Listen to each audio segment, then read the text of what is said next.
Welcome to the Tech Egg. Don't get scrambled. Enjoy the video.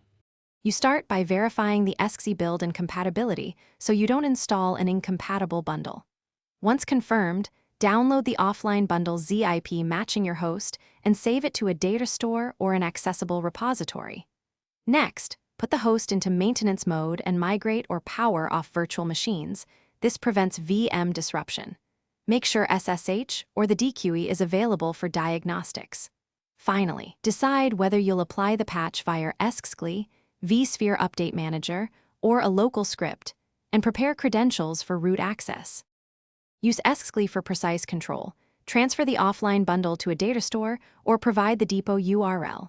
Then, enable SSH and run Esxi software vib update depot /vmfs/volumes/datastore/your patch. Zip. Watch the console for missing dependencies and warnings. If dependencies fail, consider Esxi software profile update with the exact profile name. Once the command completes, verify installed VIBs and review logs in /var/log/esxupdate. Log.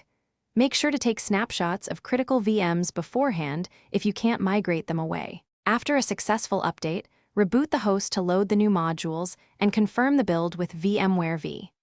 Once the host is back, exit maintenance mode and validate virtual machines, networking, and data store access.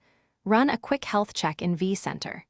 If the host fails to boot or VIBs cause instability, boot into the Esxi recovery image. Revert to the previous image profile using Esxi software profile update profile equals previous profile, or restore the host from backup.